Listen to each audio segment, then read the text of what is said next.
Hello students and friends. Today in this Homeopathic Materia Medica, I will discuss about Valeriana. Before start, please subscribe to this channel and press the bell icon for more update. We need support from you to make this channel more beautiful. Valeriana, the modern, reactive, spoiled, insecure teenager/young woman. Miasmatically, Valeriana seems to be a puzzling and weird combination. She is intensely insecure, coward, introvert and easily offended, but none of these is easily detectable from people around her, even when asked. Usually she will not admit that she has these traits. She tends to have a great attachment to her affair with a tendency for idealization because she wants to live that great love. She is greatly annoyed by lies and injustice. All the above remind us of the Boericke nature of Natrum Muriaticum. But, despite that, both her intentions and her expression are syphilitic. She is mistrustful, reactive, revengeful, hysterical, vain, and indirect. Then, you can add some strong psychotic traits like temperamental, moody, very quick thinking, impatience, and restlessness. Seriously, what is she? Miasmatically, is she Boericke, syphilitic or psychotic? What really defines the predominant miasma of any idiosyncrasy is intention and not style, expression, or secondary behavior. Valeriana is predominantly syphilitic and domineering in her own indirect way. It's not accidental that as years go by, many teenagers/young women Valeriana tend to change towards the syphilitic idiosyncrasy lachesis, especially after 40s and if engaged in the maternal role. Valeriana doesn't have the primary maliciousness of lachesis, but she can become mean and revengeful out of reaction when her ego is deeply hurt. Nor does she have the insensitiveness of Platina, although she is ambitious and at times vain as the latter. Valeriana is the typical, modern, reactive, spoiled teenager/young woman. Her main traits are hysterical, ambitious, insecure, aggressive, introvert, easily offended, temperamental, mistrustful, and vain. She is predominantly a female idiosyncrasy and a very common one in female teenagers and young women. She is hard to be traced by the inexperienced physician. This is true because she is very mistrustful and often keeps her real intentions successfully hidden. She won't open herself unless she is very sure that she is safe. Moreover, she is very smart and intuitive, and this enables her to understand at a great extent the intentions of other people around her. As far as she remembers herself, she has been very efficient in this field, so she becomes very confident in judging people's character. She has also been very mistrustful even from childhood. When Platina wants something or when offended, she takes it out uncovered without second thoughts, but Valeriana can be very indirect and self-controlled. She isn't, of course, as indirect, flexible and cunning as lachesis. Valeriana may become aggressive secondarily due to her insecurity and mistrustfulness, and furthermore because she is easily offended. Insecure, aggressive. How can one be at the same time insecure and aggressive? It can happen because she is primarily insecure and secondarily aggressive. The genotype/primary behavior is insecurity and the phenotype/secondary behavior is aggressiveness. She is so insecure. She feels all the time that she must be on guard. She is so mistrustful and so easily offended. Yet, all the above aren't clear to the inexperienced eye. Her main concern and fear is not to be depreciated/dominated, not to feel inferior, not to be fooled/cheated/deceived, not to be the victim, not to become ridiculous, not to be laughed at, not to be the target of irony. She may be very ambitious, but she doesn't want to be recognized by all. Like Platina. She is very much interested to be recognized by her own people and those that she chooses, or in selected fields that she thinks that are worthy of interest. She won't deal with the rest. Nevertheless, if she is targeted, or if, even for a minute, she thinks that she is being attacked, then she won't let it go just like that. She will answer back, she will pay back. She says to herself, I am good, but don't mess with me. She may become mean, but this is due to her reactionary nature. It's not an offensive aggressiveness, it's a defensive aggressiveness, a secondary action, a reaction. She resembles a seemingly relaxed pussycat, but when she suspects that she is being depreciated or attacked, then she becomes a wildcat. So, it's her insecurity that makes her reactionary and often aggressive. For example, you ask something from her. If you ask it nicely, then she hasn't got any problem to do it. But if she even slightly suspects that there is even a slight tone of order or negative intention to the request, then she becomes very reactionary and can even do the opposite of what she was asked to, fully aware of her actions.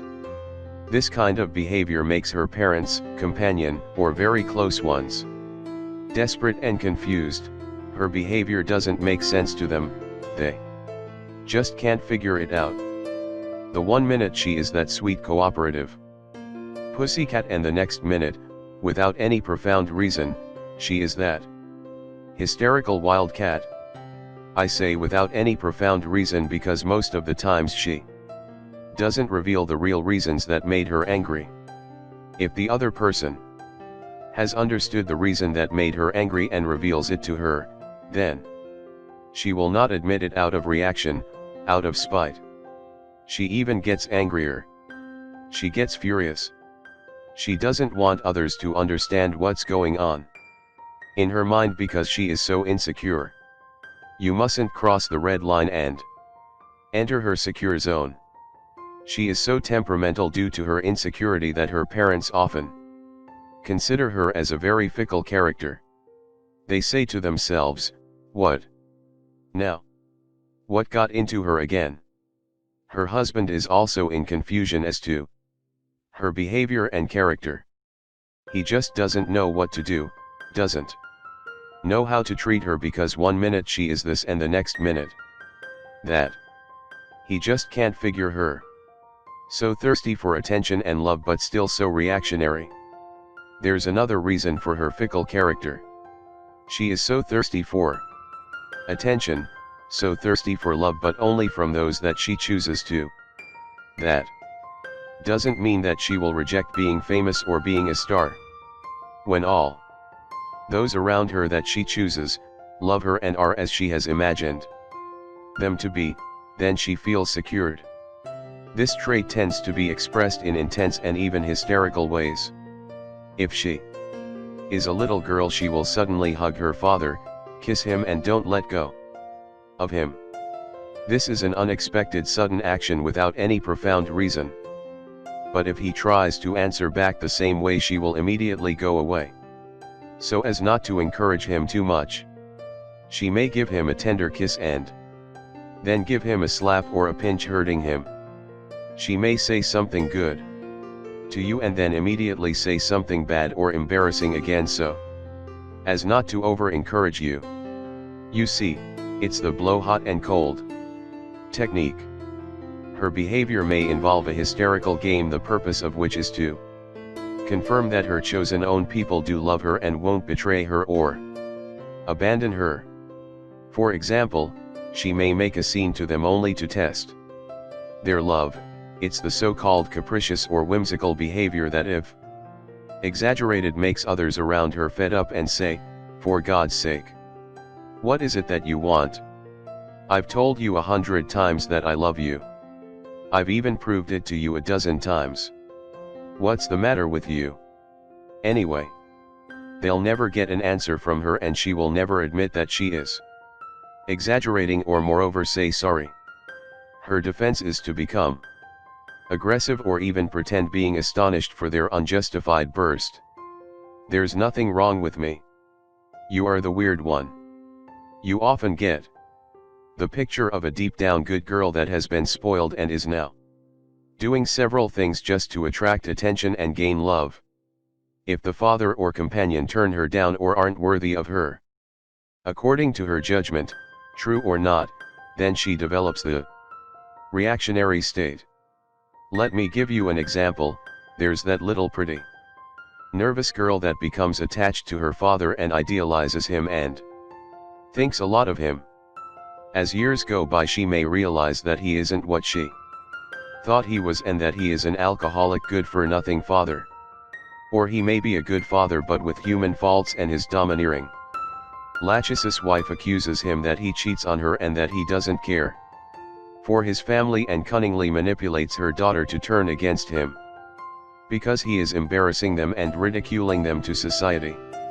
I had such a case where her mother used to wake her up when she was only 11 years old just to tell her that her father had just returned home after cheating his wife in order to force her make a scene to her father. You see, the sins of the fathers are visited upon the children. Then, the Valeriana daughter will not give him a minute's rest. She curses him, she is biting, ironic and aggressive, and wants to hurt him all the time, not out of maliciousness but out of spite. She thinks that he is the one that hurt her, that he is the one that shed first blood, and now it's his time to be hurt. She loved him, he betrayed her or her family, and now he must be hurt too. It's pay time. How could he do such a thing to his beloved girl that loved him so much? You see, it's but the typical relation. Intellectual love, hate, tendency for exclusiveness and jealousy. Valeriana tends to be extremely afraid of betrayal, either in affairs, family relations, or friendship. She isn't easy to consider someone as close friend, as buddy, even more difficult than Platina. She demands absolute discretion, sincerity, and absolute dedication. She wants exclusiveness. If her best friend cheats on her with another friend, i.e. if she comes second in her heart, or if she lied to her or revealed her personal secrets, then she totally rejects her and feels betrayed. Not only she rejects her, but moreover, her intellectual love turns into hate. Most often she wants to revenge, to pay back. The same thing stands even bolder in affairs. She gives herself to her companion, although she demands that all things must be done her own capricious way. But simply because she gives herself in her own syphilitic capricious way and not in a cyric sentimental way, then, if hurt, she is raging. Due to her tendency for exclusiveness and mainly due to her insecurity, she is strongly jealous in affairs. Very often she doesn't show it and doesn't admit it because she doesn't want to spoil her social image of the modern, liberal, and independent woman. She may even declare that she is in favor of free relations just to be considered liberal. There are, of course, other Valeriana women that when asked if jealous will tell you, laughing, "I will take his eyeballs out if he does that to me. I don't tolerate such things." If her companion is a lycopodium subject, who is often the case, and give credit to her liberal declarations about free relations and cheats on her and she finds about it, then things get really nasty. She reacts intensely, hysterically, and dramatically. She just can't get it out of her mind, out of her system. She feels betrayed, cheated, deceived, ridiculed, depreciated, fooled, and tricked. Her insecurity is multiplied 100 times. When I say betrayed, you must realize that this isn't a cyric feeling, for example, like the feeling of betrayal that Anatrum muriaticum or Ignatia has. It's a syphilitic feeling. It's not her heart that's being hurt, it's her ego, her pride. She feels that her companion ridiculed her, that he made a Fool out of her, that she was ridiculed and depreciated. She is so furious. So raging against her companion and even against the slut that dared sleep with her companion. She won't relax until she pays back, until she gets even or on top. Sometimes she may temporarily swallow her pride until she has won the battle and her companion has returned back to her feeling sorrow for his cheating. Then her revenge will be that she will be the one to abandon him, that she will brush him aside. Only then she will be relieved because she got even. Valeriana never forgets what others have done to her even years and years after.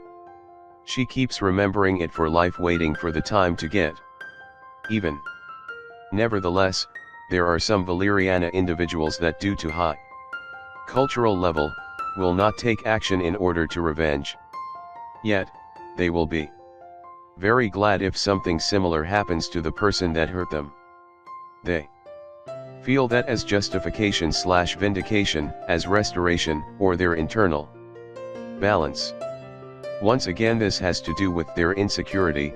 They no longer feel depreciated. The same background of insecurity runs through all her life. For example, she often appears to have a strong tendency to be independent from the male sex and very feministic. Yet, it's not a real, balanced independence. It's an unbalanced tendency as a reaction towards male prevalence as a result of insecurity. No wonder why she, all the time, misinterprets any action done by males as of domineering intention or depreciatory to her female sex.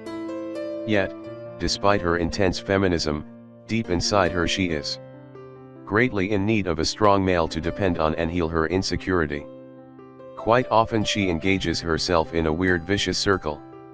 She tends to indirectly manipulate male submissive idiosyncrasies, like for example, like a podium, but then such a submissive male does not inspire her anymore as male companion.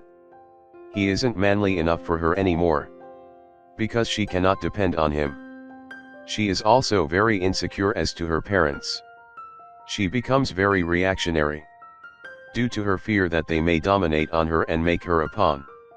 She has the same mistrustfulness and reactionary behavior towards any kind of groups and organizations that involve hierarchy and all kinds of masters or gurus.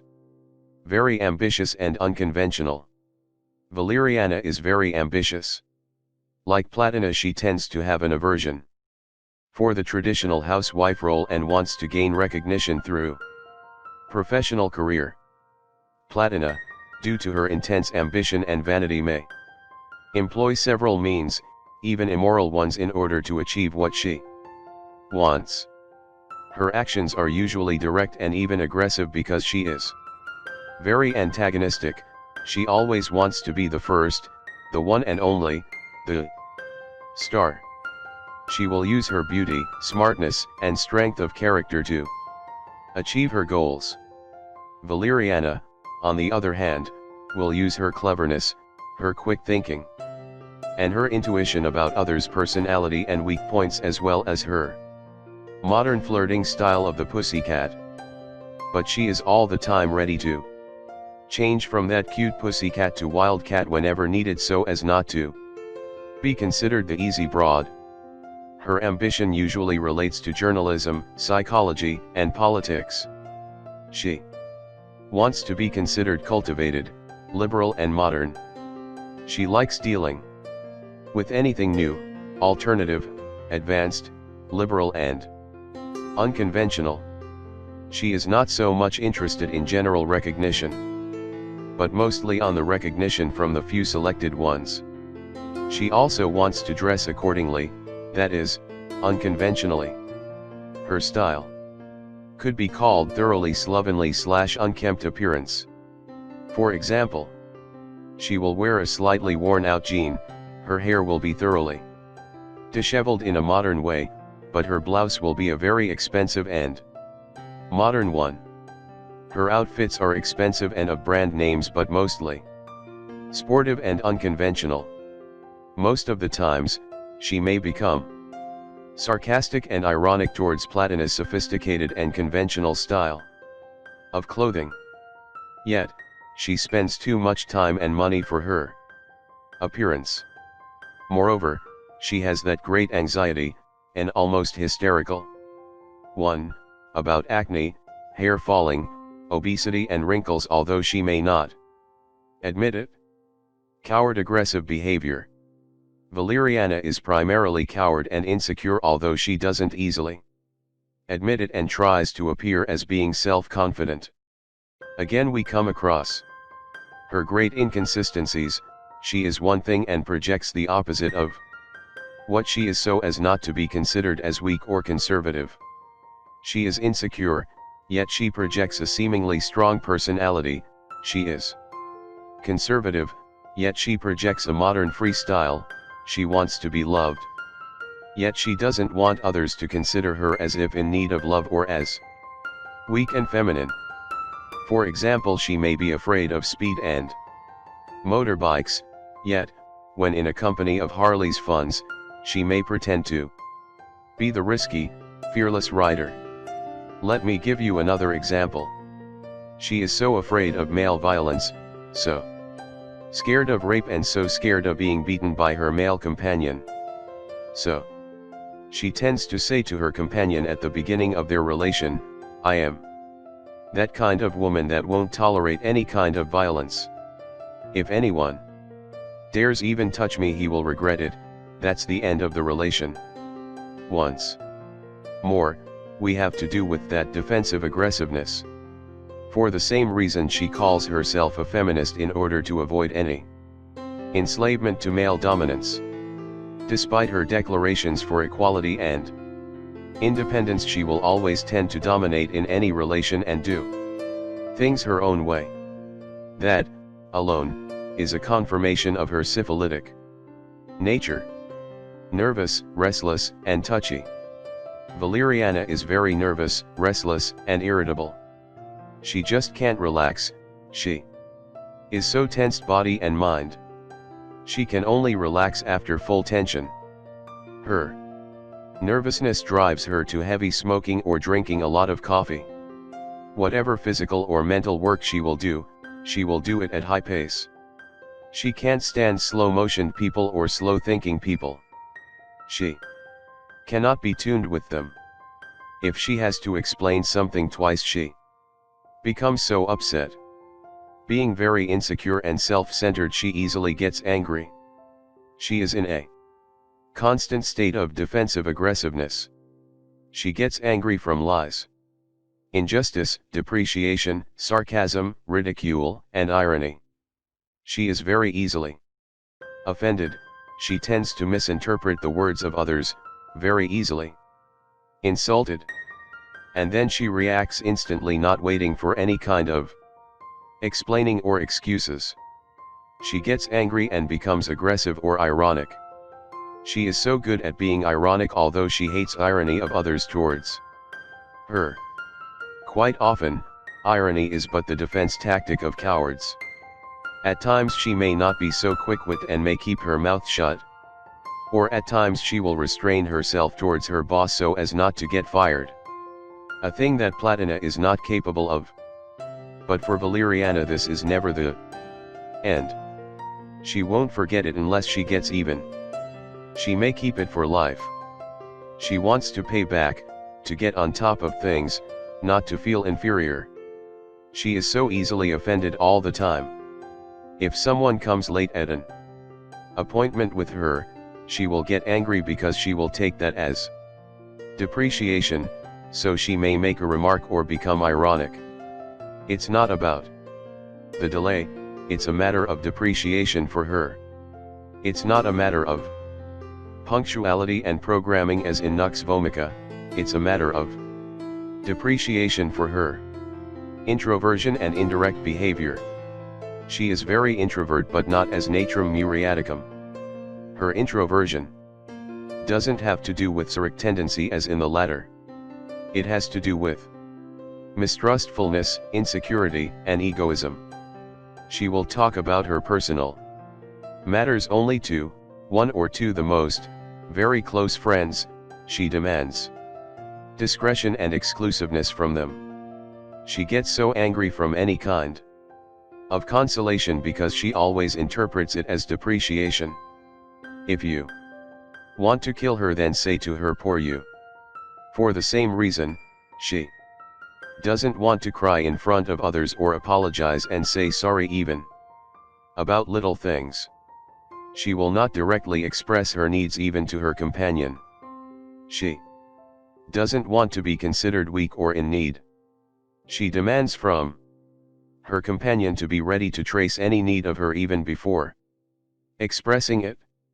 If this isn't the case, then she gets angry and becomes aggressive or hysterical without any explanation of any kind, even if kindly asked. Most of the times her companion is lost. He keeps thinking, what's the matter with her? What now? If he directly asks her, what's the matter with you? Have I done anything to you? Then things get worse. She may say, there's nothing wrong with me. You are the one hiding things lately. Why has your behavior changed? You don't love me anymore. You see, this is what I call defensive aggressiveness. This is projection of my state to the other person as if he is to blame. Well, isn't that a fine example of capricious syphilitic behavior? Isn't that a monument of hidden syphilitic behavior? If her companion realizes the real reason of her behavior and does the great mistake to reveal it to her straight away, then he is in big trouble.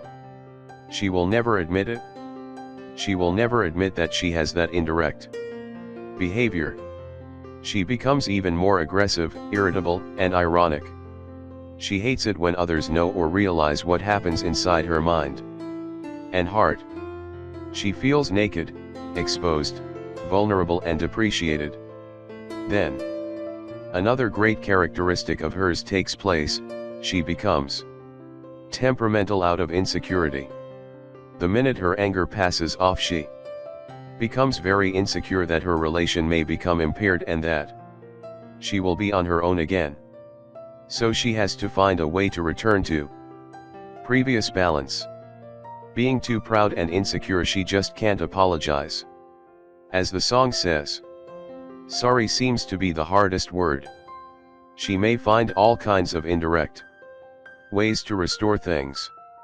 For example, she may even tell her companion, I am ready to accept your apology, you stupid man. She will say that not aggressively but in a pussycat style. Or she may say, okay, I forgive you, but make sure it won't happen again. You were so insensitive. You see how capable is a syphilitic person to turn things upside down or to turn black to white? Mistrustful and temperamental. She is so mistrustful. This has to do with her introversion, indirect behavior, insecurity, cleverness, and intuition about others' intentions. Being she so indirect, introvert, and syphilitic, it's expected to think that others act in the same syphilitic way. She also has that intuition, that great ability to understand others' intentions, so she can interpret as something negative even good intentions of others. You see, if you are syphilitic, you just have difficulty to buy any good feelings or actions from a syphilitic person. This is also the reason why Lachesis, another great syphilitic idiosyncrasy, is mistrustful. Her mistrustfulness is also due to her great insecurity, I mean her great fear that she will be depreciated. That's the reason why she is all the time on guard. Consequently, it's so easy to misinterpret others' intentions, feelings, and actions. She is so easily offended, so touchy. Not only she is mistrustful, but she also doesn't reveal it, she hides it very efficiently. Not only she is easily offended, many times she doesn't react directly but indirectly. So, the usual case is that other people around her Confront a person that has a peculiar indirect behavior for no apparent reason. That's the reason why her close ones often characterize her as being touchy, unpleased, unpredictable, hysterical, temperamental, capricious, weird, mysterious, or difficult to comprehend. She is also very temperamental. It's an intense and for no profound reason moody behavior. Sometimes even she, herself, doesn't know the reason for this kind of behavior. Pulsatilla has a very fickle behavior, as fickle as the wind, as Kent says. But this is due to her Cyric sensitivity and psychotic expression. She is so emotional, so truly sensitive and romantic that little things affect her emotions greatly either up or down. She is so easy to feel sad and so easy to feel happy, and this may change in a matter of minutes according to slight external stimuli. On the contrary, Valeriana is temperamental because she is insecure and defensive aggressive. She is on guard waiting all the time for offensive actions of anyone around her, even from her close ones. She is waiting with her finger on the trigger. Valeriana, being very nervous like natrum muriaticum and nux vomica, also suffers from nervous headaches and nervous symptoms. Her headaches may develop hours after the stressful factor's action. She may go downtown in the morning, at the crowded streets that are full of traffic and smoke, and have a nervous headache on returning home. Or may get upset now and have a headache after some hours. Idiosyncratic picture of Valeriana. Raw material: the plant Valeriana. Miasmas. Her main miasma is the syphilitic one because she has an intense, domineering intention. She is the typical modern spoiled reactionary teenager/young woman.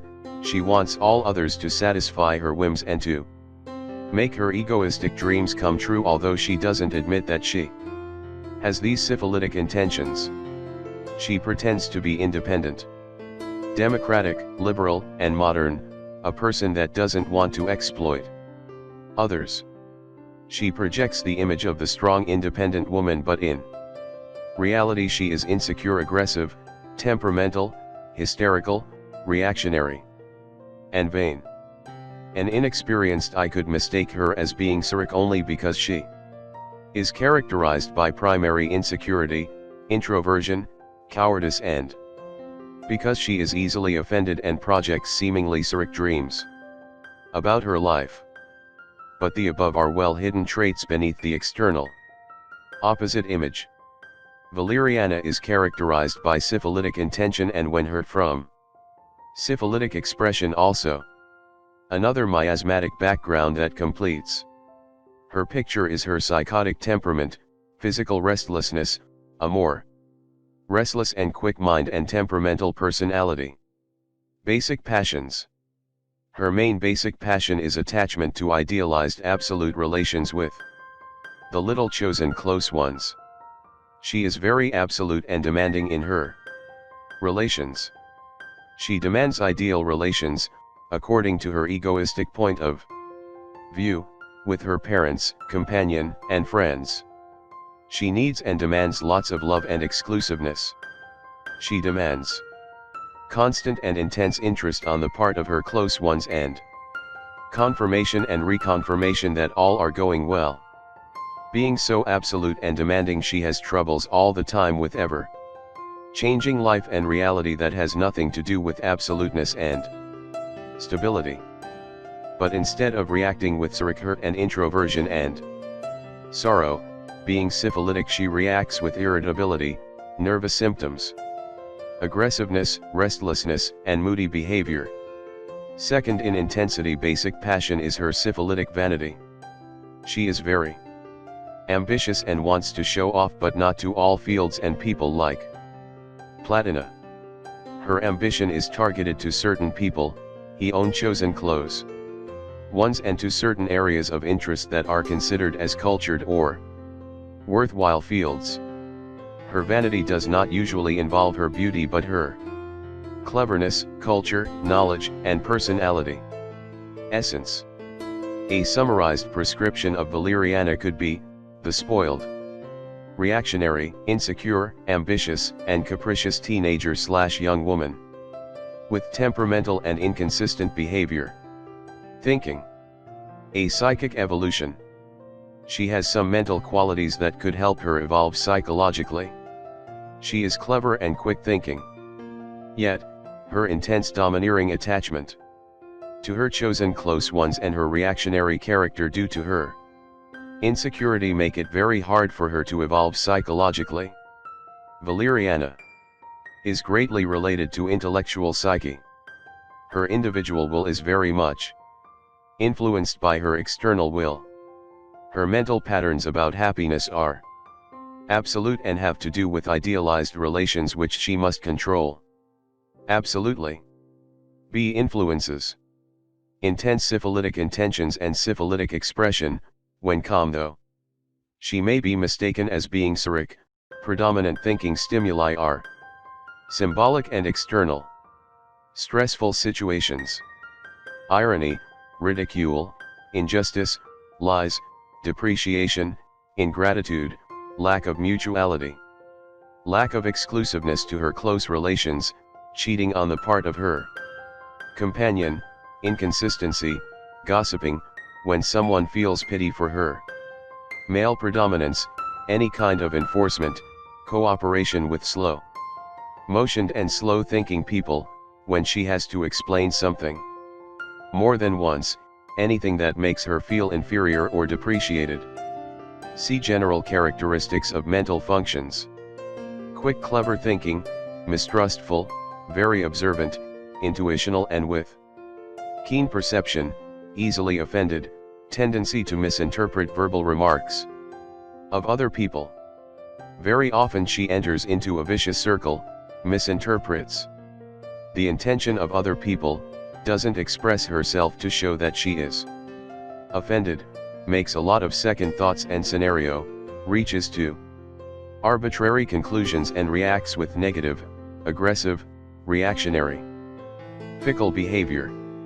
Her behavior makes no sense to anyone, at times not even to her. D. Mental patterns. Her mental patterns involve tendency for idealization and absoluteness. Intense demand for mutuality and exclusiveness. She considers herself very clever and is very ambitious. She also considers herself as unconventional and non-conservative, as a person that doesn't yield to any kind of enforcement, authority, or establishment, expressive but still introvert. Frequency. May be the most frequent female idiosyncrasy to teenagers and young women, nowadays, and almost exclusively female idiosyncrasy. Feelings. Her general mood is characterized by intense moody behavior, often without a profound reason. Intense intellectual emotional charge. She is very sensitive, but this cannot easily be seen by others because she has that aggressive temperamental and hysterical behavior.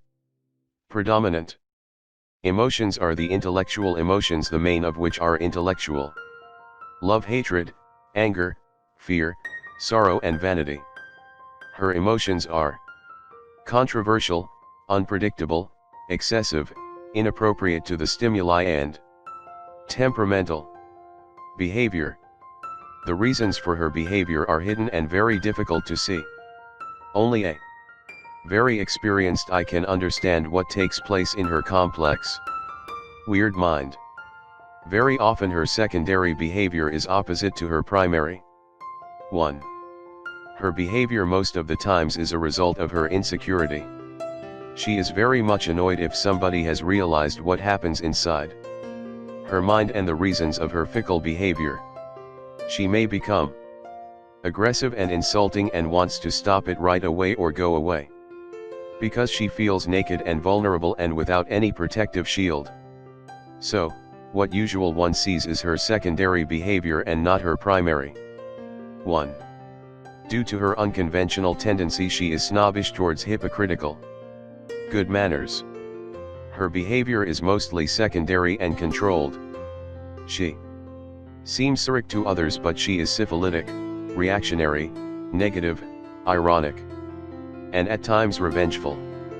Usual roles: modern unconventional and liberal woman, successful cultured journalist, modern feminist, touchy hysterical woman, reactive, unconventional teenager, ambitious and cultured psychologist, the beautiful and cultured clever woman. Relative idiosyncrasies: Platina, lachesis, lecture, nervous and mistrustful woman. Valeriana as idiosyncrasy corresponds to the homonymous homeopathic medicine and plant. As a herbal remedy is well known for its sedative action. It's one of the most frequent idiosyncrasies and almost exclusively a female one. It's a well-hidden idiosyncrasy even for homeopathic doctors, because most of the times she is one thing and projects another. She projects a certain image, a certain secondary behavior quite different from her primary behavior. She is greatly influenced by the syphilitic miasma, and that's why I consider her a member of the syphilitic family of idiosyncrasies, with lachesis as the main representative and syphilinum, anacardium and naja as other members. Valeriana has a wide and characteristic mental picture. In fact, all basic idiosyncrasies have such a mental picture. Unfortunately, many homeopathic doctors are not acquainted with the width and depth of this psychological aspect. Although she is a hidden idiosyncrasy, any homeopathic doctor can be taught about her picture and identify this weird personality so as to recognize it in all her forms. As said, it's almost exclusively a female idiosyncrasy, and the reason is that it matches to certain female characteristics. She is the nervous, temperamental, ambitious, egoistic, spoiled teenager/young woman. There are so many nervous female idiosyncrasies, but what characterizes Valeriana is that she is the spoiled girl. She is so unpredictable, reactionary and fickle. Her behavior doesn't make any sense. Let's examine her main characteristics, one by one. She is a nervous woman, but not so much in the sense of irritability. Usually, when you look at her, you don't see any signs of irritability. She seems calm. Although she has a well-hidden nervousness, she works on high revolutions all the time. It's mostly an internal nervousness not having to do necessarily with external events. She resembles a driver that steps on the gas pedal while no gear is engaged. The engine roars, the revolutions are high, but there is no motion, no expression of this high state in activity. She has that great nervousness, but nothing reveals it on the outside. She is very clever. Her mind is very sharp. She has that great ability to realize others' intentions, a sharp intuition. Furthermore, this is in accordance with her mistrustfulness. This trait of hers isn't as easily detectable as lachesis mistrustfulness. Lachesis may frown upon you or give you a mistrustful glance with her eyelids half shut. Valeriana, on the other hand, may seem like a cool, spontaneous girl, and at the same time, she keeps wondering, what kind of a man is this? What role is he performing this minute? Furthermore, she keeps testing you in several well-hidden ways. Since she, herself, plays a lot of roles and projects images that aren't in accordance with her primary behavior, it's expected to be mistrustful. She judges others by herself. She says to herself, since I am so good at disguising my real intentions, why not others too? She is usually very nervous and has that internal restlessness of the mind. She isn't as irritable as Nux vomica, but that doesn't mean that she isn't on guard, that she won't get easily angry and express her anger, especially to her close ones. When in places that things aren't in favor of her, she won't express her anger, or she will just be ironic. When somebody meets her for the first time, she will seem to him cool and calm, but this is only a secondary behavior.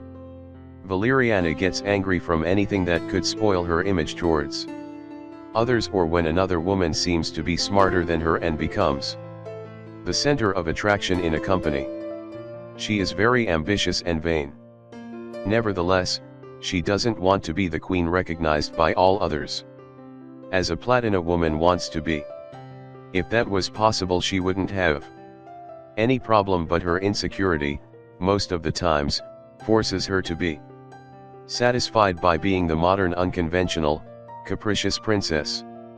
Thoroughly slovenly appearance. Let me tell you what I mean by that. Let me give you an example to show you the difference of Valeriana and Platina. She is very much interested in her appearance and clothing, but not in the sense of Platina. The latter will buy very expensive, luxurious, and fancy clothes, will be dressed like a top model or like a queen. Valeriana, on the other hand, will be thoroughly slovenly and unconventional as to her appearance and clothing. Again we come across her typical behavior. She seems to be one thing, and yet in reality she is another thing.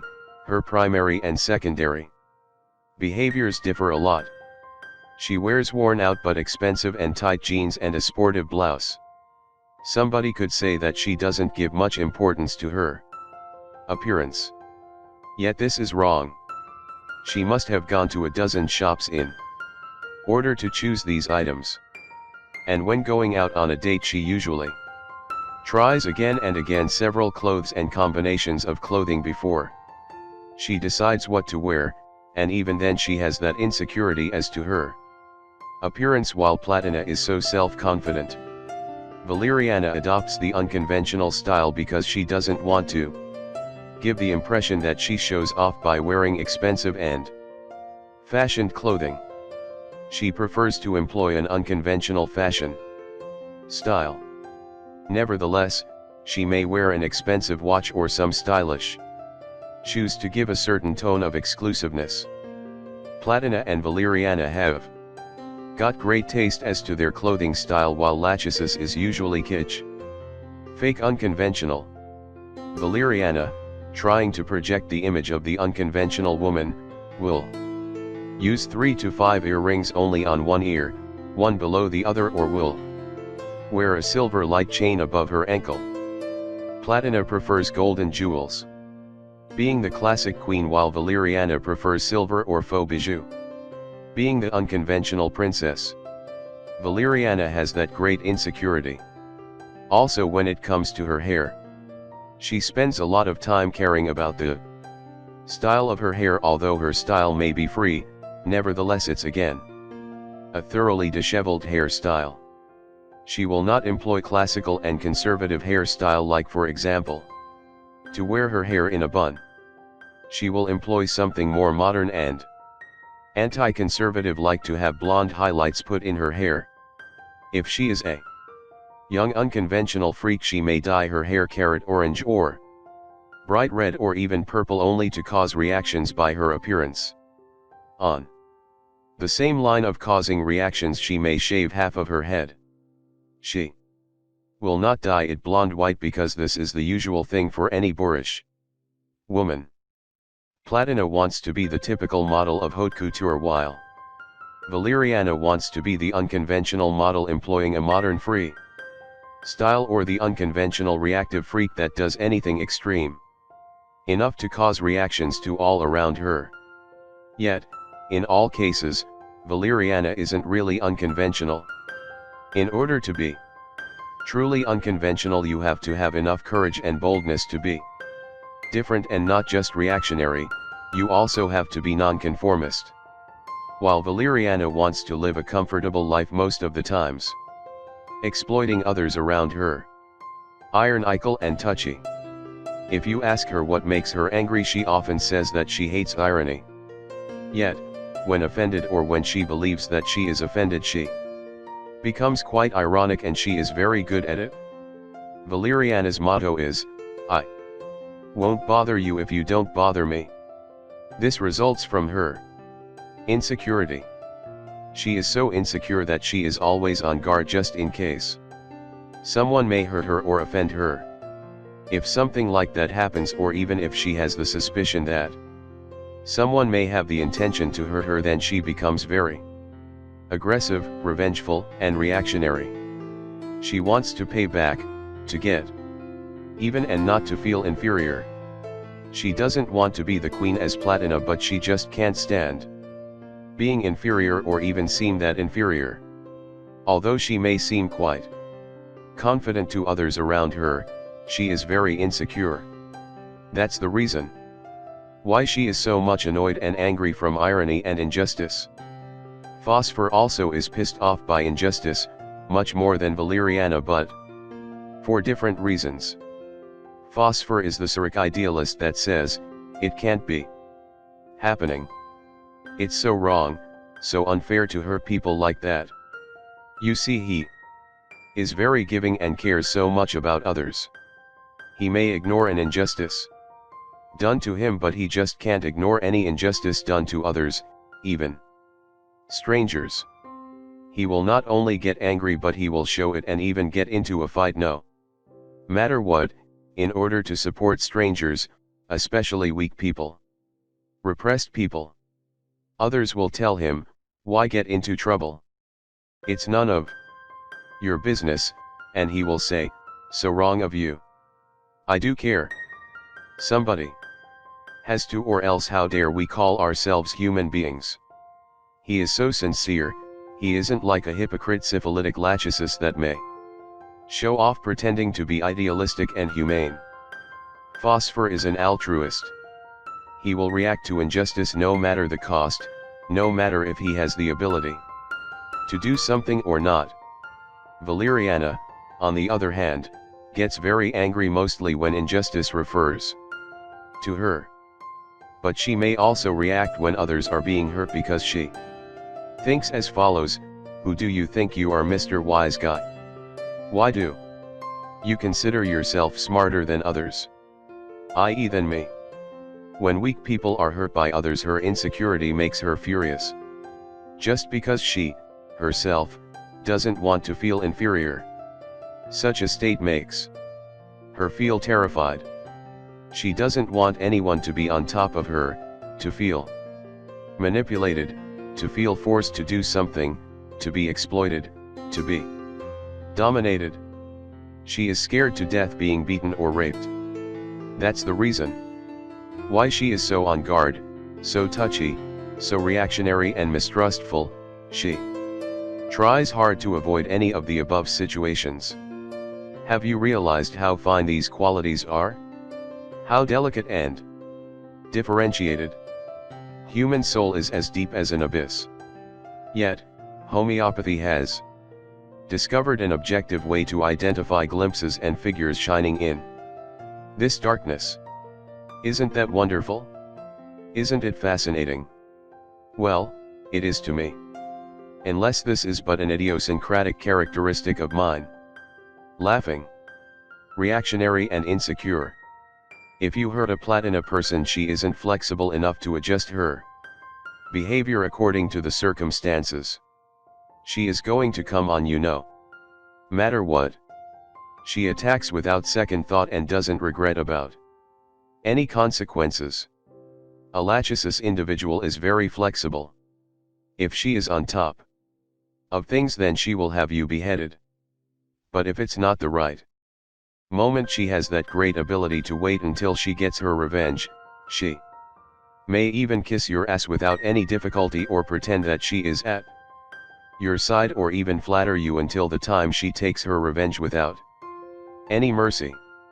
Well, when a Valeriana subject is hurt, she becomes furious and reactionary. Most of the times, if it's not the right time, for example if she is going to be fired if burst, she will restrain herself. At times she won't be able and will burst with an ironic comment or even shout and curse. If She doesn't express herself, then revenge is a dish that can be eaten cold. She will pay back and get even no matter how many years will pass. But she is not so flexible as to kiss your ass or flatter you when angry. Her great ego will not let her be humiliated, even if she won't burst. Yet, an ironic comment will relieve her and comfort her that she, at least, did something. She's been stabbed, but, nevertheless, she stabbed back. She isn't so much interested in stopping injustice, especially if strangers are involved. That's something characteristic only of Cyric altruistic. Phosphor. She doesn't care much about others even if she will not admit it to the doctor so as not to spoil her projected good image. What mainly interests her at any cost is not to feel inferior, not to be depreciated. That's the reason why so often she becomes ironic. You see, irony is a verbal punch that is usually permitted without great consequences. So, she easily gets angry from ironic comments, injustice, insults, and from any low-cultured, boorish, or anti-feminist behavior, since she considers herself smart and refined. She is also furious from depreciation, or when they lie to her. When somebody lies to her, she feels depreciated. She feels that you got on top of her and she just can't stand it. Yet, she is very good in saying lies when needed. Being aware of this quality of hers, she is very mistrustful in believing others. If her husband cheats on her and due to circumstances she is forced not to get a divorce, then she feels so depreciated, so inferior. She will never permit to her husband to meet that woman again, or she will never want her a mile close to them. Any situation that reminds her of the fact will turn her into pieces. She has been depreciated and ridiculed both as woman and human being. Again, we have to do with that terrible feeling that haunts her whenever she feels depreciated or inferior. Whenever angry, she usually bursts her anger, but mostly to her own close ones, parents, brothers and sisters, husband and kids, and even friends. When she has to express her anger to her boss or to somebody very superior to her, she hesitates. She may seem fearless and self-confident, but she isn't. That's why most of the times she plays it safe. Let me give you an example. She is a teenager hanging out with her brother/companion. He is usually a submissive coward, like a podium guy, easily being manipulated by her without even him to realize it. She may be smart and aggressive to other males or females around her and expects her brother/companion to stand up for her. She is being a wise guy, but from a safe distance, or if others cover her back.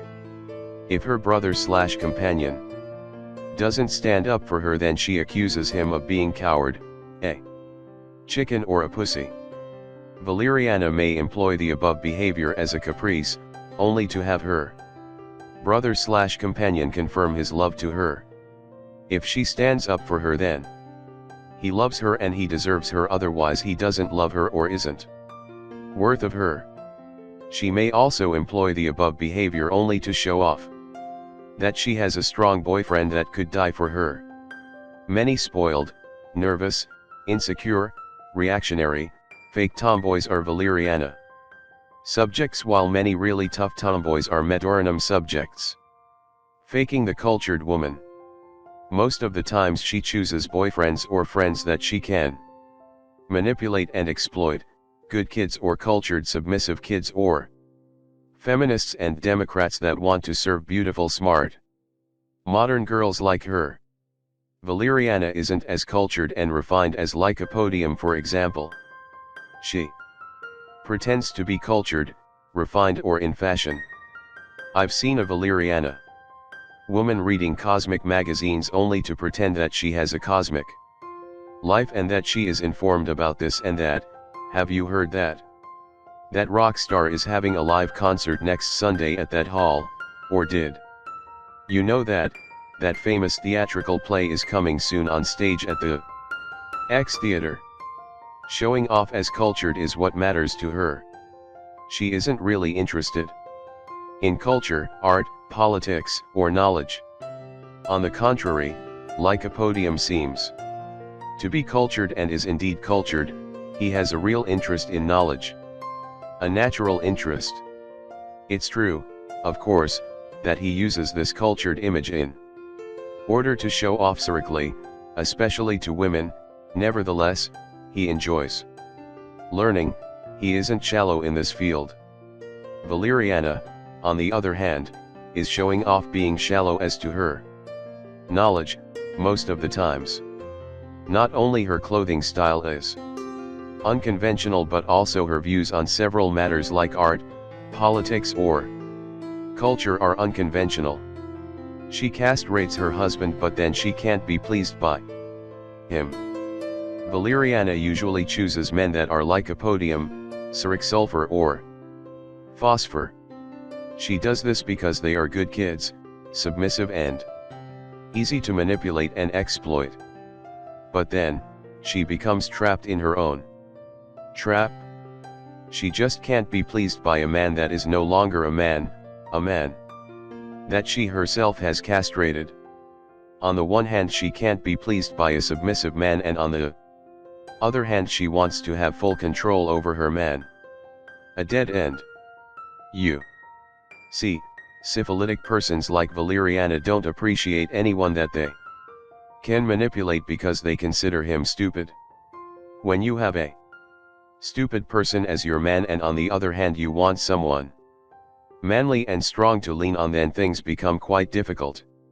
She will pick the good boys because of their social status, success, culture, money, or good fame. She will manipulate them in an indirect, syphilitic way. At first, she won't be directly repressive. She employs other ways. She becomes jealous due to her insecurity. She doesn't admit it to others, and most of the times she doesn't admit it even to her husband.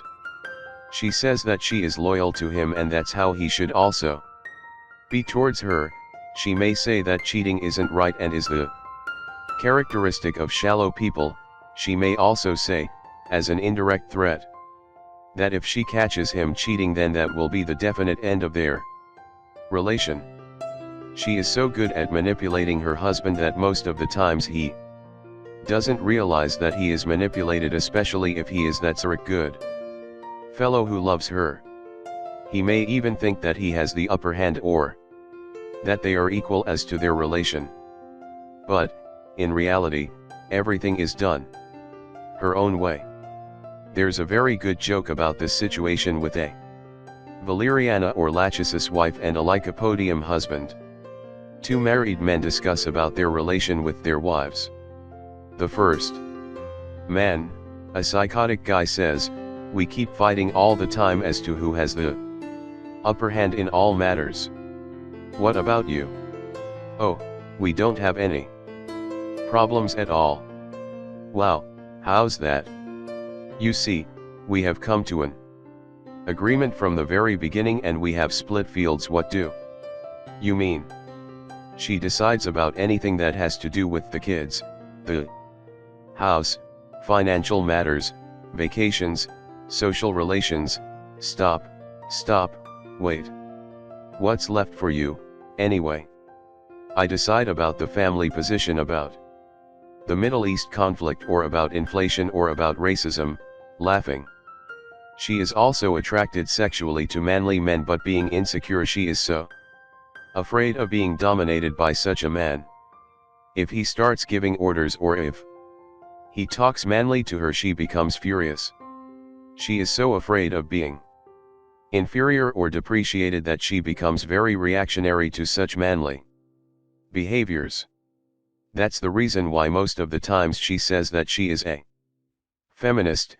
She is feminist due to her insecurity and fear of male predominance or male violence. So, she may be attracted sexually by manly men, but then she chooses good boys that she castrates, and in the end she just can't be pleased. A dead end. Her life becomes a mess. Because she is a mess as a personality. She is so afraid of her feminine side. She thinks that by giving herself totally to her male companion she will become a submissive traditional housewife. Being insecure, she wants to be able to lean on a strong male. But she is so afraid that he will be repressive. So she chooses submissive good boys and castrates them. But then every time she gets laid, her castrated husband isn't manly enough for her and she can't have an orgasm. And every time she wants to lean on a strong manly shoulder, there isn't one nearby, dead end. Laughing. Why can't she have an orgasm? Because she is so insecure that she is all the time on guard, especially against men. If you can't relax and give yourself to the other sex, then you won't experience your feminine nature. And then how on earth do you want to experience orgasm? Laughing. Male/female nature as to sexuality. What characterizes female nature in sex and love and in general is receiving in a rather passive/yin way, being fully open to receive, being receptive and susceptible, give oneself to another, be given, devote oneself to another, dedicate oneself to another. What characterizes a male nature in sex, love, and in general is giving in a rather active/yang way. Have you noticed that give is active voice while be given is passive voice? Nothing is accidental. You see, female is yin while male is yang. Female is the element earth, while male is the element sky/heaven. Earth by nature receives, accepts the presence of the sky, so she has to be receptive. She must be able to receive in order to become fertile. She doesn't keep these presents egoistically for herself. She embraces the sky and becomes one with him. She doesn't care if he is on top of her and more active. Her role is to be passive, fertile, and supportive. On the other hand, he, the sky, gives, serves and protects. His role is more active, but not to repress or exploit the other part. If these natural roles are as they should be, then there is a match, they fit perfectly, they are united. And unity is all that matters. Unity brings orgasm, completion, and fulfillment. Unity brings fertility, happiness and joy. Don't even think for a minute that this is a male chauvinistic view of things.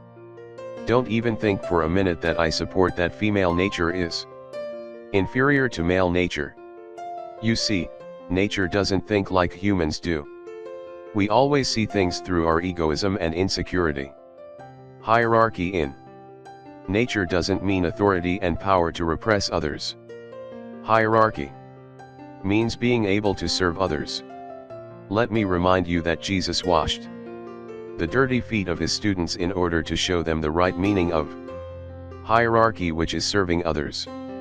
Humiliation is nothing else but serving others. As to nature, male and female are equal, equal but different, different but not opposed to each other. In fact, they are complementary opposites. The one needs the other in order to be balanced. Yin needs yang and vice versa. Earth needs sky, negative needs positive, cold needs heat, passive needs active, and vice versa.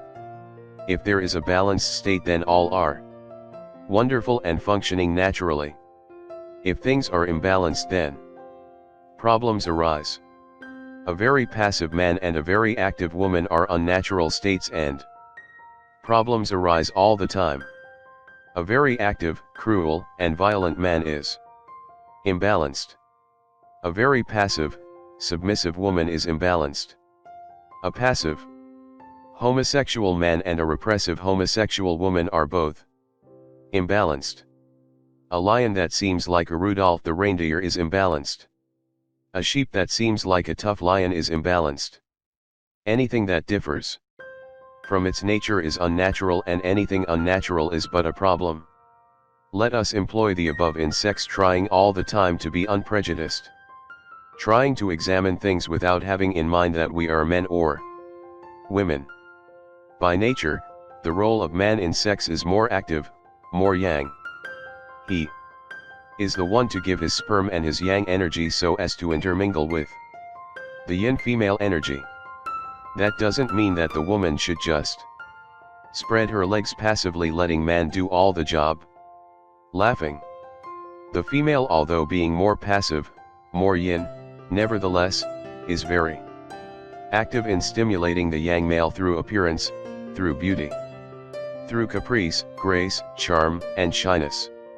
She can also stimulate the male by crying for help and support, and definitely through her receptivity and her tendency to be given to the male.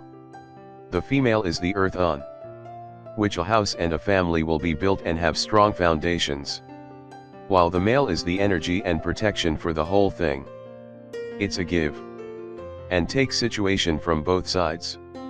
The male yang is stimulated by the female yin to take action. The female yin lights the fuse/detonator of the male, and his explosion triggers her own explosion.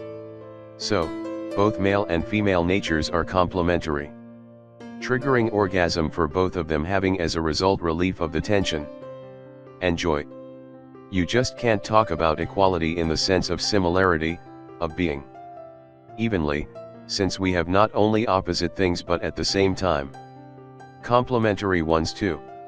It's a wise, natural, complementary dissimilarity. And this is in accordance with the universal law of unity and complementary nature of opposites. There are so many women nowadays that often say, there are no real men nowadays. Unfortunately, I must agree with them that, that's a fact. But it's also a fact that most castrated men nowadays have become so because of their mothers and wives. It's also true that most of the women that complain about this fact are indeed Valerianas, Platinas, and Lachesis. That is, syphilitic idiosyncrasies that castrate males and just can't accept a real man by their side. Furthermore, they are the ones that as mothers usually castrate their young boys. Nowadays, living in this syphilitic era, men tend to become less male, more passive, more submissive, and even gay, while women tend to become more active, more antagonistic, more ambitious, cruel, and dominant, more male-like. That's the reason why, nowadays, most men are influenced by Boericke idiosyncrasies while most women are influenced by syphilitic idiosyncrasies. And that's a damn fact and not a theory. Both males and females are responsible for this fact because they interact. A right male can turn a woman into a right female, and a right female can turn a man into a right male. It's a win-win situation because they are both benefited. The physical orgasm and psychic happiness of a man depends on the feminine side of his woman, and the physical orgasm and psychic happiness of a woman depends on the male side of her man. It takes a woman to make a man out of a boy, and it takes a man to make a woman out of a girl. We are not bisexual creatures. We are split into male and female human beings. Without our better half, without our soul mate, we are crippled, incomplete, and lost. A man without a woman's balancing female energy tends to develop unbalanced excessive yang characteristics. He becomes cruel, violent, cynical, indifferent, insensitive, bored, and inactive. A woman without a man's balancing male energy tends to develop unbalanced excessive yin characteristics. She becomes neurotic, malicious, unhappy, and hysterical. Is it accidental that we curse differently a man and a woman? For example, the most common bad name for a man is jerk or pig, while for a woman we often say bitch or whore. Laughing, do you think that it's accidental that we have different names to call against a bachelor and a spinster? Of course, that doesn't mean that anyone married is balanced and happy. You should probably ask those who are married, and you'll Immediately understand what I am talking about? More laughing. The great value of the knowledge of human idiosyncrasies. The great value of the knowledge of human idiosyncrasies is that it helps us understand what's normal and what's not normal in all fields of human pathology and human psychology. It's so important to define what's normal in any physical function, in thinking, feelings, and behavior. Homeopathy has given us this capability through the discovery and description of human idiosyncrasies, and that is a wonderful and magic thing. What's more valuable than that is the fact that this is done in an unbiased and scientific way. It's not an arbitrary psychological theory of some new school of psychology. It is scientific knowledge gained through the scientific method of proving, i.e. through double-blind trial. Homeopathy has managed to identify miasmas and idiosyncrasies, that is, the main cause of all human physical diseases and the main cause of all human psychological imbalances, illusions, and diseases. The world of idiosyncrasies is but the world of Maya, the world of illusion. I say this, fully aware of what I am saying and knowing all the time that only if someone has captured the essence of homeopathy, only then he can realize what I am saying. Homeopathy not only revealed the world of Maya in details but at the same time is a great tool in overcoming it. That is magic for me. If you think that all the above are big talk, just words, or theory, then let me illustrate to you a fine example. Let's illustrate the illusion that a person develops under the influence of valeriana in the sex and love field, as it's revealed to me every day in my office. Wayward in sex and love. There comes to me a woman influenced by the idiosyncrasy valeriana. On the one hand, she denies her real feminine nature, I mean the feminine altruistic role of being given to a male, and on the other hand, she is dressed quite provocatively towards any male, in her case I mean quite thoroughly slovenly provocatively. She will have that low neck dress showing off her breasts but not as vulgar as a lachesis. Lachesis may have big breasts but still she will wear a see-through blouse revealing everything or an very low-necked blouse. Valeriana will accidentally be slightly unbuttoned so as to show her firm breast through the help of that expensive wonder bra that makes her small breasts seem larger and more firm. She may also wear those low-waist jeans and small blouse in order to reveal her tight belly, the unconventional silver ring on her navel, the unconventional tattoo on her low back area, a tiny thorn, that fine silver chain over her ankle. All the above are unobtrusive signals shouting out loudly, I am modern, sexy, liberal, and unconventional. But as in all fields of behavior, when it comes to valeriana, what you see is not what you get. You see one thing and reality is another thing. She may be provocative sexually but she is not an easy target.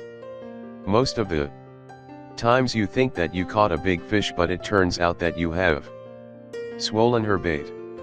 You may think that you are the hunter but it may turn out that you are the prey. You see, she may be sexually provocative but then that doesn't mean that you'll get laid. First she wants to hook you, to stimulate you, to gain your attention, and then she will take over control. She will handle things the way she wants. She will go out with you on a date but she won't go to bed with you unless she is absolutely certain that she can manipulate you. She is so much afraid that you will be that psychotic guy that after going to bed with her he will dump her and will boast to all other males for his conquest. That doesn't mean, of course, that this is the only version of behavior. You must always bear in mind that a syphilitic person can act in many and different ways, even opposite ones. Yet, the important and common thing beneath all these kinds of behavior is the syphilitic intention of dominance. So, you may see a valeriana woman that may go to bed with A man at her first date, but then after she hooks the male she may be very hard with him. The point is, you got a bite, but if you want more you have to pay for it. You have to come in terms with me, i.e. you must do things my way. Laughing. As mentioned before, she usually finds a good kid influenced by lycopodium, phosphor, or ceric sulfur and gradually castrates him and makes a slave out of a free male. Her ego and whims are satisfied, but the woman inside her body and the female inside her soul cannot be satisfied by a castrated man who isn't manly, strong and dynamic enough to lean on him. Such a man cannot relieve her insecurity.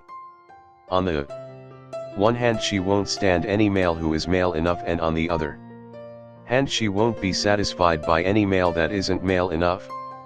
Wayward. Down to the bones. That's Valeriana. Could you have understood all of the above if you didn't have the knowledge of syphilitic miasma and the knowledge of the idiosyncrasy called Valeriana? I don't think so. Well, that's the value of homeopathy. The value of true miasmatic idiosyncratic homeopathy as I teach it. All idiosyncratic characteristics are but imbalances. Valeriana is usually unhappy. How could she not be unhappy with all these extreme idiosyncratic characteristics? As many times said, all idiosyncratic characteristics are but imbalances, and imbalance can only result to physical diseases, psychological diseases, and unhappiness.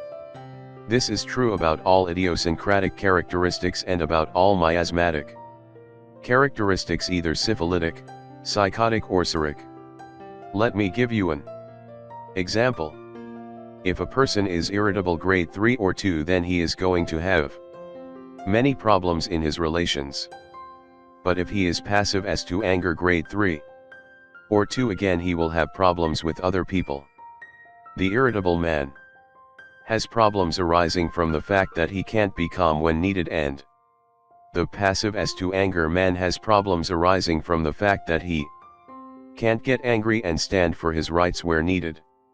The first one resembles a driver that steps on the gas pedal even when going downhill, while the latter resembles a driver that doesn't step on the gas pedal when going uphill. Any normal reaction involves easy and free adaptation to the never-ending changing flow of life, that is, to be able to go with the flow, to let go without any attachments of any kind. If you drive on the highway, you are in trouble either if you drive too slowly or if you drive too fast. Idiosyncratic characteristics are but attachments that make adaptation difficult.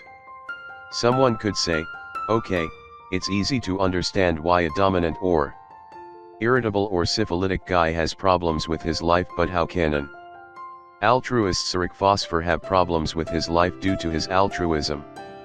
Isn't that an idiosyncratic characteristic of him? How can that positive characteristic create problems? You have to realize that whenever we say that phosphor is an altruist, we mean that he is too damn altruist, so unbalanced that he will easily become the victim of any syphilitic guy, and this will make his life hard.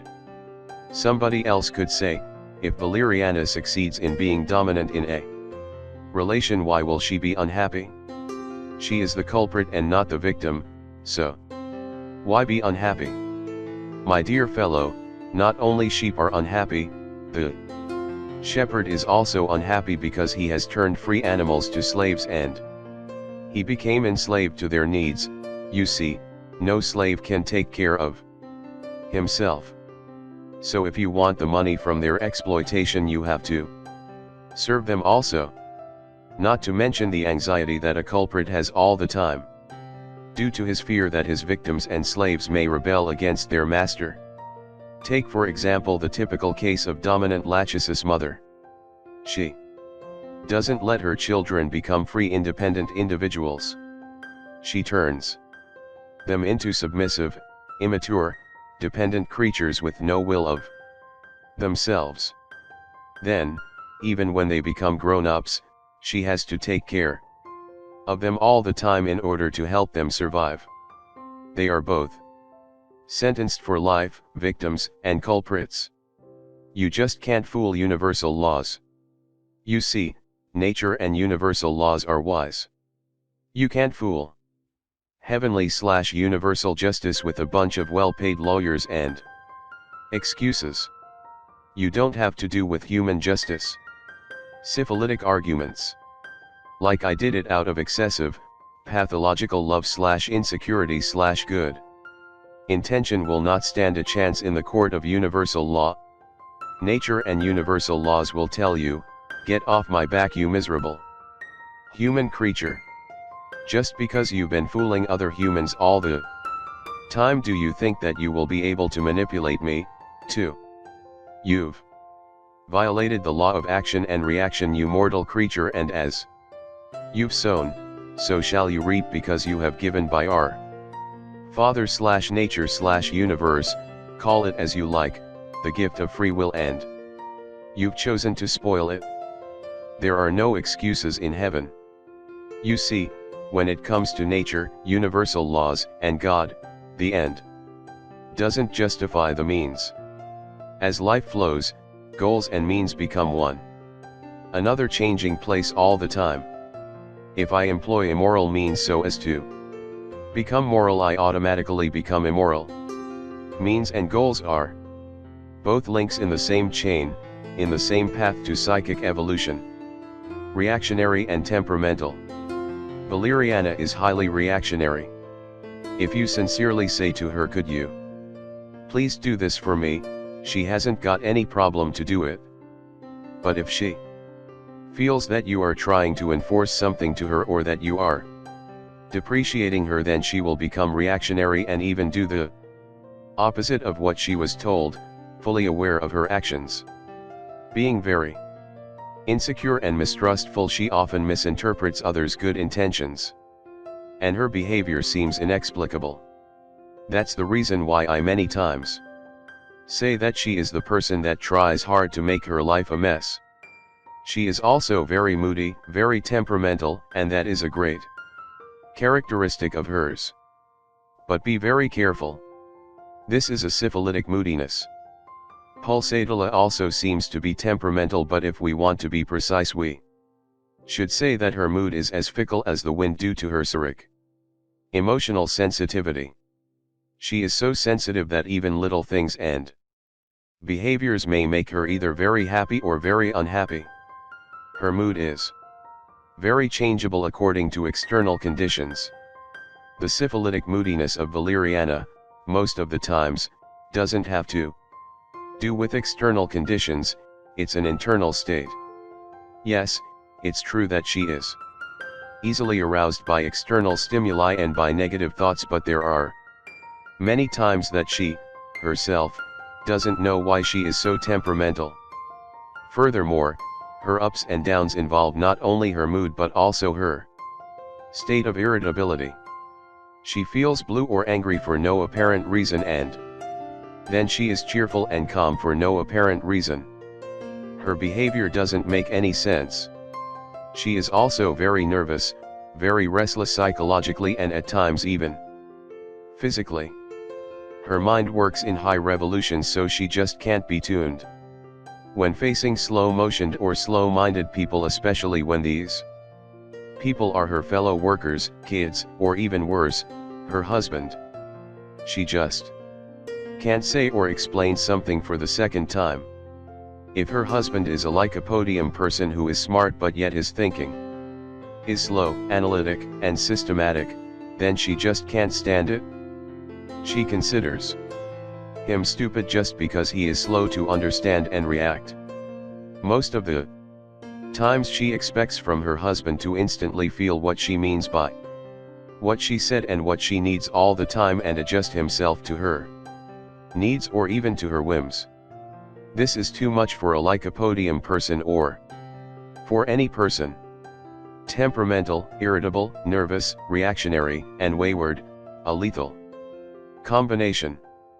Laughing, anybody close to her is in big trouble. Her dad and mum are in despair. She is so easily offended all the time. Their constant question is, what's with her? What did I do? What's the matter with her? If her husband is Sirik and loves her, then she tries to satisfy all her needs and whims, but still she isn't happy and he is in despair. He doesn't know what to do. But if he is a psychotic tough guy, a Metoronum, then he doesn't bother try to understand her. He simply calls her crazy bitch all the time and may slap her because she is busting his balls. That's the reason why Valeriana will not stay for long in a relation with a psychotic person. But a Sirik husband is in confusion, he just doesn't know how to behave towards her. He takes care not to do anything wrong, and so he may exaggerate at times. She sees that exaggeration and interprets it as a weird, deliberate behavior. She will tell him, "You did that on purpose." "Honey, I didn't do anything on purpose, I didn't realize that it would upset you." First of all, I am not upset, and for your information, I am not stupid as you think I am. If you admit that you did it on purpose and apologize, I will let it go. If you think that you will have a logical conversation with Valeriana when she is upset, then you are so screwed. When she becomes reactionary and wayward, then her behavior just doesn't make any sense. There's another trap for any Sirik person that loves her. An even deeper trap. He believes that in time, if he is patient, giving and loving, that he will change her, and from wildcat she will become a pussycat as the one he had in mind when he first met her. There's no chance that this will happen. If she realizes that her husband/father tries to change her, then she becomes more reactionary and even furious. "Who the hell are you to force me to change? Who do you think you are? You are so stupid that you can't change yourself, and you think that you can change me? There's nothing wrong with me. Things will never be done your way." A spoiled, immature girl. Very often, just because she is so irritable, reactionary, hysterical and fickle, her parents try to keep things calm by satisfying all her needs and whims. This behavior of her parents turns her into a spoiled, immature, demanding girl. If her father isn't man enough to control her, to put a leash on her and at the same time give love to her and attention, then she doesn't have a proper male icon, and this affects her whole life. She depreciates all males and no affair of hers will thrive. The same thing stands bold with her relations to her bosses. Obedience is an unknown word for her. She is like a PHP, that is, a pepperoni hot pizza. Laughing, she looks very yummy to the inexperienced eye, but because she is very spicy, you are on fire when you eat it. Others around you may say, "How come you got divorced? She seemed such a nice cultured girl." Mistrustful and jealous. Valeriana is very mistrustful. She enters your office and gives you that hidden mistrustful look. She has that air of confidence, that special style that can only be felt and not described. It's not the arrogant straight style of Platina. It's the air of the unconventional, smart, and mistrustful woman that seems to be cool while at the same time she does a CT scan, checking your intentions and soul to find out who you are. She may even suddenly ask some questions that are tricky in order to test you. She will say, "Do you mean that I will get well with your treatment?" Her tone of voice is so unclear that you start thinking, is she ironic or not? Is she sincere or not? Why is she asking that? You may ask her, "Why have you come to me?" and she will promptly say, "I didn't come to you. They brought me to you," and by that she means that her parents forced her to come. Or she may tell you, "I don't have anything in particular, although she has some serious health problems. You see, she doesn't want to admit that she needs your help, she doesn't want to feel obliged to you, or she doesn't want to feel inferior. She is also tremendously jealous out of insecurity. Yet, when young and unconventional and modern and liberal, she won't admit it because it doesn't suit to her projected image. If her lycopodium husband, who has the tendency to flirt satirically all the time, believes her statements that she is not jealous at all and makes a naughty move, then he is so screwed. She will interrogate him and make him admit that he desires other women. He will spit it out because he believes in being sincere to his relations, and then he will so regret for his confession. You just can't confess being sinful to the Inquisition. You are so condemned, on earth and in heaven. Laughing, her husband will be so surprised to see that his liberal partner became the worst boorish, jealous woman. She will make extreme scenes, she will demand all the time for confirmation of his love, she will have him apologizing all the time and begging for forgiveness, she will make him feel full of guilt. In the end, she will make his and hers life a hell on earth. If her husband cheats on her, she will not get angry with him only but also with her rival. She will feel so depreciated towards her, so inferior, so ridiculed. She will force her husband not to see her again. But we are working at the same job, I don't care. Quit from your job. She feels so insulted, so hurt, so ridiculed, even if nobody else knows about it. He, her husband, knows, and she, her rival, knows. That's enough for her. She feels so humiliated. She will try to do anything to gain her lost pride. She must revenge, she must make him feel the pain he has caused to her, and her rival also must pay.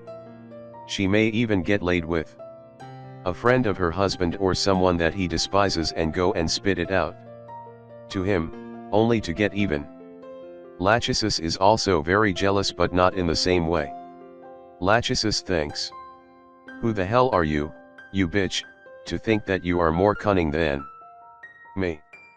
You've stolen my husband, my slave, the one that did everything I told him to do. I want my slave back, and I am going to win this fight. Because I am foxier than you. Platina is not so jealous, but still she may say to her husband, you idiot.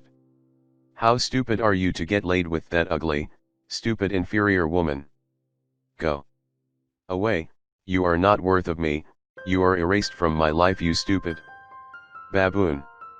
Valeriana, on the other hand, will say, how dare you betray me, ridicule me towards her and others. I will get even. I will revenge. I will make you beg for forgiveness. Revengeful, wants to get even, to get on top. If her marriage isn't as she wants it to be, then she may decide to divorce. If she was the one to dump him, she has no problem at all, and she may say it proudly to others, he wasn't good enough for me. But if he makes the first move, even though they were about to split, even though she was ready to get a divorce, then she collapses.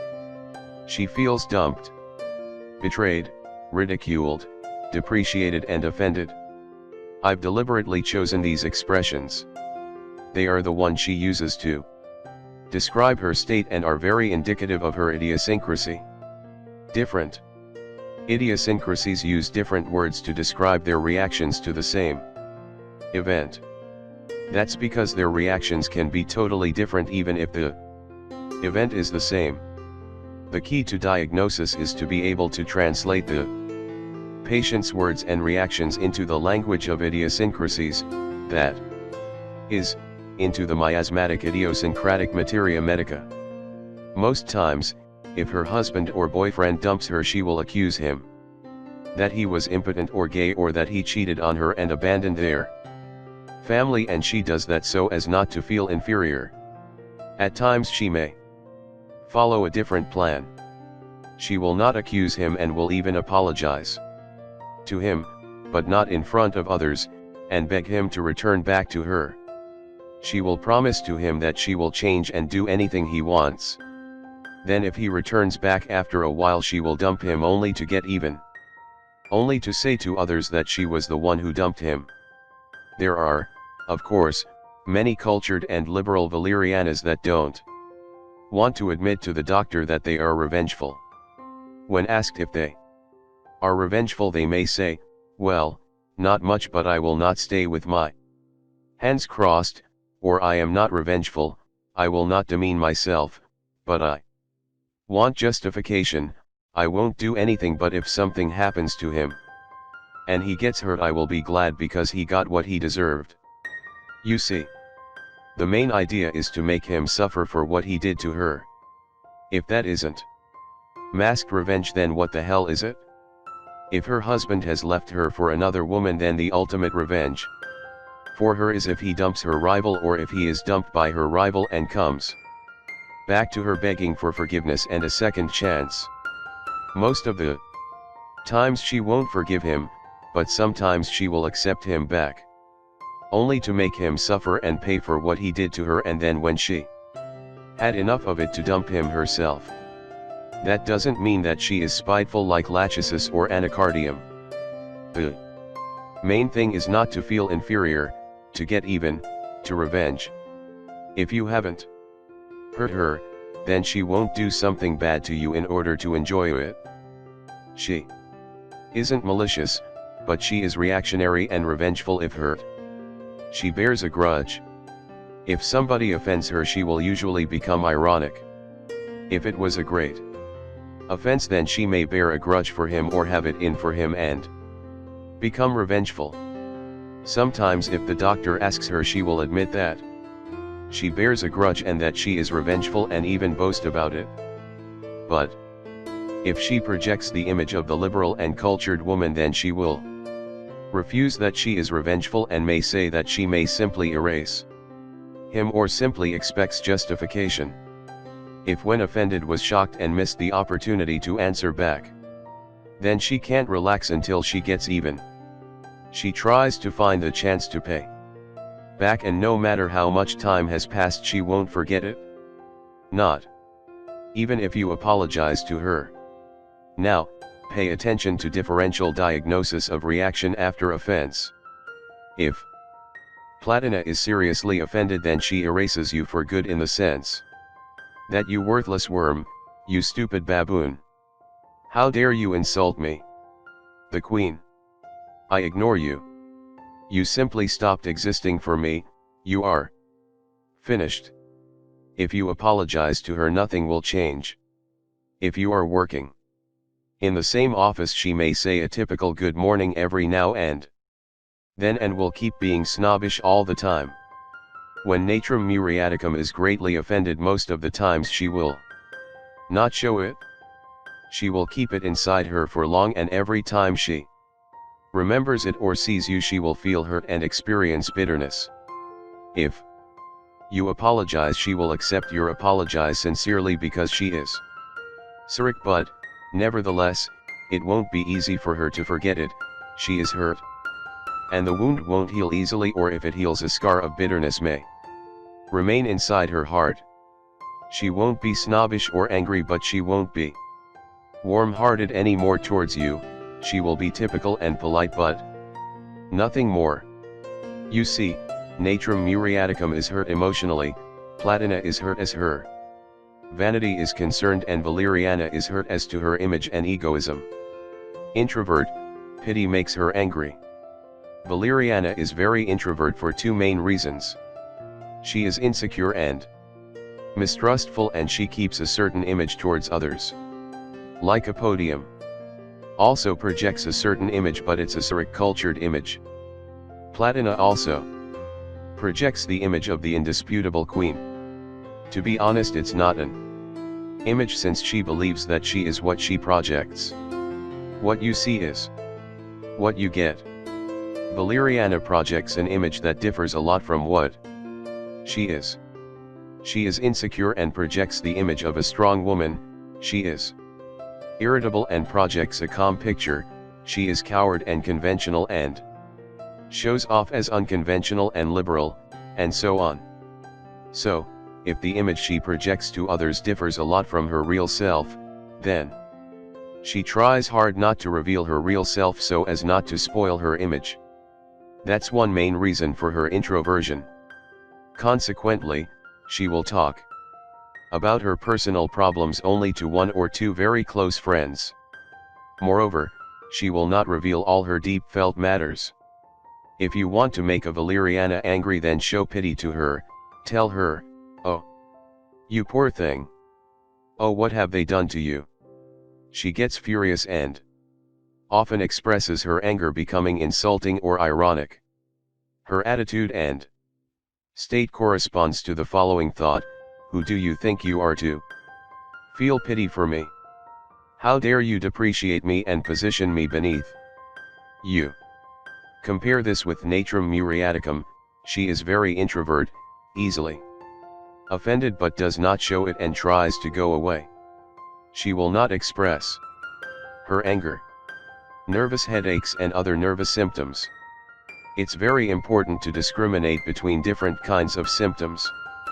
For example, neurovegetative idiosyncrasies like phosphor, argentum, nitricum and arsenicum usually develop neurovegetative symptoms. Nervous idiosyncrasies like Natrum muriaticum, Valeriana, and Nux vomica usually develop nervous symptoms. Hysterical idiosyncrasies like Lilium tigrinum, Asafoetida, Moschus, Semicifuga, and Cactus often develop hysterical symptoms. So, whenever you identify the kind of symptoms of a patient that prevail, then you search for the corresponding idiosyncrasies. If nervous symptoms prevail, then you look for nervous idiosyncrasies. If hysterical symptoms prevail, then you search for hysterical idiosyncrasies, and so on.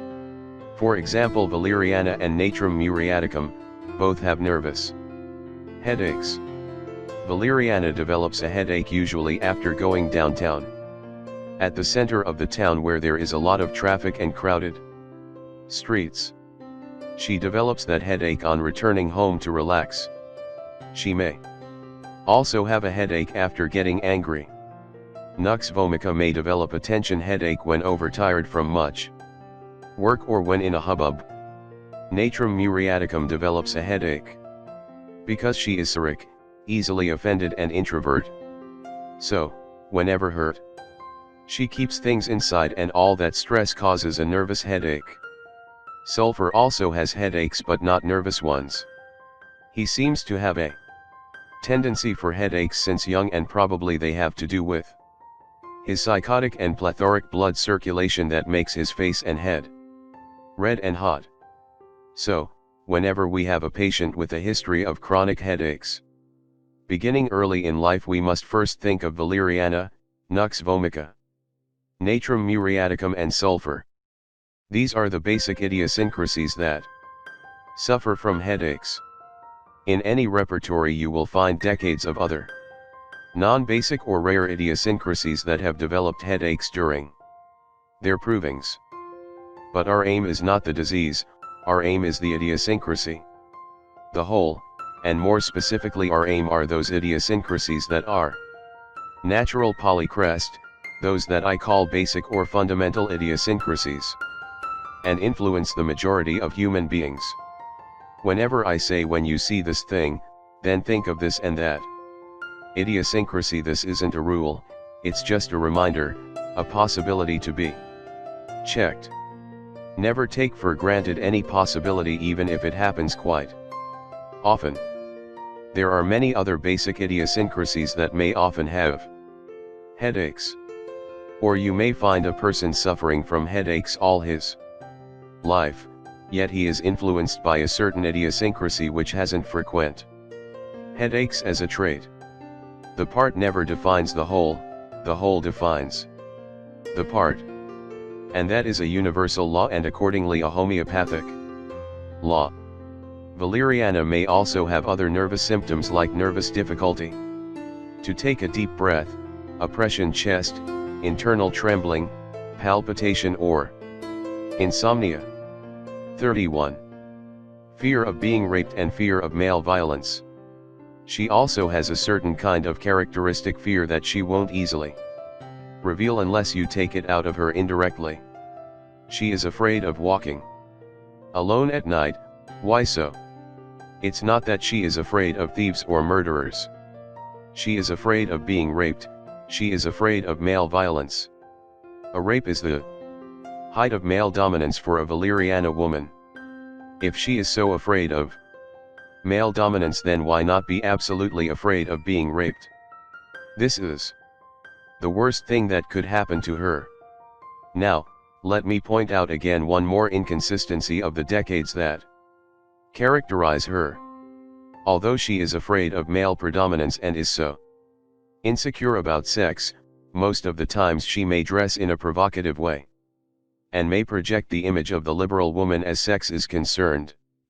She wants to attract the attention of men and even use flirt or sex as a way of manipulating men, but on the other hand she is so afraid of male predominance. Being insecure and mistrustful, she is afraid that through sex the male will prevail on her personality. I mean, of course, a manly sex and not the sex that she has with her often castrated by her husband. It's not a surprise that she is also afraid of male violence in general. She is so afraid that her father or husband will slap her or beat her. So, sometimes, in the beginning of a relation, she may warn her companion that if he lays a hand on her, then that's the end of their relation. Despite the above, many times with her reactionary and wayward behavior she may be asking for it. When angry, she keeps provoking her companion, keeps pushing him to the limits, raising the possibility for male violence to happen. It's like a small immature kid that keeps doing the same naughty behavior only to draw attention to him, although he knows that he will be punished in the end. She is so wayward that she may even attempt to slap or beat her companion, although she is afraid of being beaten. If her companion beats her, then it's the end of their relation. If he doesn't beat her, then again it's the end of their relation, because she will not appreciate him as male, and in time their relation will come to an end. Dead end. You see why I say that she is a spoiled, immature woman with such wayward behavior that doesn't make any sense. Moreover, her behavior doesn't make any sense. If her father, the first man in her life, the male role model, is indeed male enough not to let her become a spoiled woman, then she has a possibility to have normal relations with the other sex in the future. When I say that, I certainly don't mean that her father should beat her or be repressive. I simply mean that in such cases the parent must employ the blow hot and cold technique, much love and at the same time discipline, love and boundaries, patience and at the same time no tolerance to her whims. It's not at all accidental that Valeriana idiosyncrasy thrives in girls that are raised by families where there is a lack of the right male role model. Her father is very submissive, or he is a psychotic scamp, or he is castrated by his dominant wife, or he is driven away from the family. For example, if the father is a Cyric submissive Lycopodium or Sulfur, and the mother is a dominant Lachesis, Valeriana, or Platina, then the male of the family will be castrated by the female, and the girl will not have a right male icon. She will not appreciate men and will imitate her mother in her future affairs. Another example, her father is a psychotic Medorinum who is alcoholic, does not care about his family and kids, and on top of that he is a womanizer. While growing up, her Lachesis or Valeriana or Platina mother keeps accusing her father and all men that are pigs, and so she has a negative male role model. The same thing can happen if her father isn't a scamp but is a very dominant and strict Nux Vomica or Arsenicum, or Platina, not at all tender and affectionate towards his daughter. Then It's so easy for the daughter to reject not only her father but all males. Becoming angry and reactionary and thus developing Valeriana idiosyncrasy. Do you now understand why Valeriana is so frequent in young girls and women? It's because nowadays, at the syphilitic era that we live in, males/fathers have become more cyric and submissive and less male, or have been turned into psychotic pigs, while women/mothers have become less female and more syphilitic bitches. Sorry for the slang terms, but if you have to describe reality, you just can't do it by cold, neutral, scientific terms. You have to say things by their real names. I am not a sex racist. I believe that both males and females are deranged nowadays, and there's no point in saying that men or women are more to be blamed. I appreciate a balanced woman as much as I appreciate a balanced man. And I also believe that an unbalanced woman and an unbalanced man are both just unbalanced. But when you have to deal with the culprit-victim behavior, although they are both unbalanced, I must say that I sympathize more with the victim. Maybe it's because I've been victimized many times in the past due to my idiosyncratic influences. Laughing. Can you see how non-theoretical homeopathy is? Can you realize how practical is homeopathy with so many applications in understanding everyday life? Can you understand how deep it takes you in realizing the real causes of human disease and human unhappiness? No other theoretical knowledge, psychology, philosophy, religion, medicine, sociology, etc. can explain in a better way the wayward behavior of a Valeriana woman. Only by miasmatic idiosyncratic homeopathy we can understand human behavior, and especially teenagers' behavior, or the dynamic in an affair/family/group/society. 32. Ambitious and often setting up things for her. As said, Valeriana projects the image of an unconventional, well-informed, and cultured person. She wants to be considered liberal, ecologist, and on the side of any weak and in need. She may even declare herself to be against rich people, against exploitation of other people, against the establishment, etc. Yet, that's, most of the times, theoretical statements. She has no problem to marry a rich guy for his wealth so as to live in comfort, or in order to make her ambitions come true. As in all syphilitic idiosyncrasies, there are many versions, even opposite ones. A psychotic first version is the unconventional one. She is lazy, fringe, unconventional and reactionary, against any authority, against the establishment. The only thing she cares about is to have a nice time, but in a fringe manner. If you ask a Medorinum what he wants from life, he will tell you, earn much money with as little work as possible in order to have fun and enjoy life. A syphilitic second version is the ambitious bitch version. She is highly ambitious, wants to make a great career and to become a celebrity. Not just any kind of celebrity. She doesn't want to have the glory of the stupid, beautiful blonde actress or model. She wants to be recognized mostly for her personality. So, she will choose to become a media journalist. That's ideal for her because she will become a celebrity, judge people, have power on others, do research, recognized as cultured, and be ironic. What else could a Valeriana professional ask for? Have you ever seen those militant women journalists, dressed unconventionally yet expensively, going through the country with a microphone in their hands on the spot of an event or on the channel news plateau taking interviews? If anyone dares question them, they become so ironic and antagonistic. Well, most of these are Valeriana individuals. They also thrive as TV broadcasters in cultured or political programs, and not in gossiping ones. You could also find her as a student to be political. Active crashing her opponents in discussions with passion and irony. Please, be careful. I may use terms like bitch, lazy, reactionary, etc. But I don't have any negative emotional charge while using it.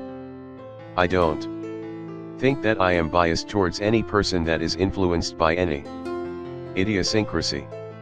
Each time I try to use the most everyday appropriate common terms in order to be realistic and live in my presentation of idiosyncrasies. What's the point in using neutral, formal scientific terms of psychology? No patient comes to your office speaking like that. What defines things, even in science, isn't the manner of expression but the intention beneath it. If my intention is biased and negatively charged, then I am not being scientific and I may even be vulgar, something that doesn't match a doctor and a scientist.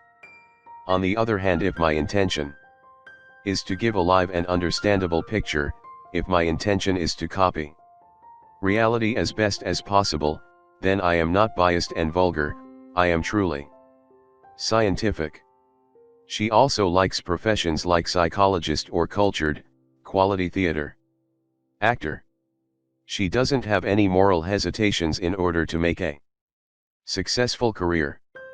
She has no problem to get laid with the producer or boss.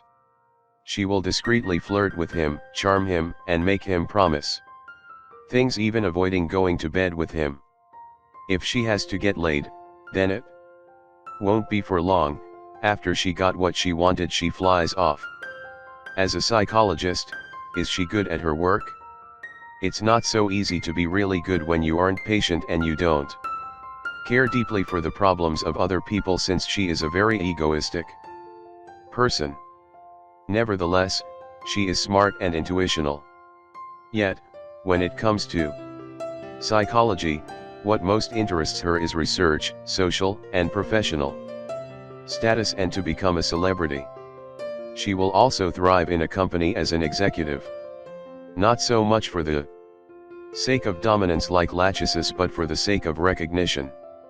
You may find her working from dusk to dawn only to become that ambitious workaholic bitch. She becomes very antagonistic and can manipulate her colleagues. Restless and nervous, abuse of coffee and tobacco. Valeriana is usually restless and very nervous. No wonder why the herb Valeriana is prescribed as sedative and sleeping remedy. Her nervousness isn't easily revealed to the inexperienced observer, as many of her traits. This is also well hidden. Her nervousness drives her towards the abuse of coffee and tobacco. She may smoke one cigarette after another for hours and may proudly say, "I just love to smoke." Yet you can also hear her say, "Damn habit." She smokes in a characteristic modern and unconventional way. She holds the cigarette with her index finger and third finger on a vertical position and takes a deep breath and exhales intensely in style, showing that she really enjoys it. If she is the reactive fringe woman, then she may hold the cigarette between thumb and index finger and inhale deeply as if smoking pot. If she is the ambitious bitch version, she may choose those long, slim cigarettes or those long, slim cigars, always in her effort to seem different and unique and exceptional. Platina and at times, an ambitious modern Lachesis may smoke like those movie divas of the past, using at times those long female pipes. You see how detailed and specific can be the description of an idiosyncrasy by the method of miasmatic idiosyncratic homeopathy? But you should never stick on any detail and be absolute and say any woman using long, slim cigarettes is definitely a Valeriana individual. This is nonsense. What really matters isn't the behavior. Behavior is but the last link in the chain of human expression. It's the intention that lies beneath. The style that matters, and it's the whole picture that matters more than the parts. She is so nervous that she tends to become addictive towards coffee and Tobacco. She may reach the point when she must drink a coffee in order to go to sleep. If a valeriana is not used to coffee, she may be upset whenever she drinks coffee because she has that sensitive nervous system functioning on high revolutions. That is also true of coffee accruta. But when she becomes addicted due to abuse, then she may need coffee all the time in order to feel calm. A valeriana patient of mine told me proudly that when she was a teenager she used to go to the kiosk all the time to buy one sachet of instant coffee after another, and the owner told her, "What the heck are you doing? Are you trying to commit suicide with coffee?" Enough said about valeriana. We've said too much because she is a very frequent idiosyncrasy nowadays in the syphilitic era that we live in, and for one more reason, because she is a well-hidden idiosyncrasy full of inconsistencies. Such idiosyncrasies can teach us many valuable things about human psychology. Furthermore, such idiosyncrasies are easily detectable by the well-trained in miasmatic idiosyncratic diagnosis doctor, while an inexperienced eye sees nothing. Thanks for watching this video. Please subscribe and share this video. Have a nice day.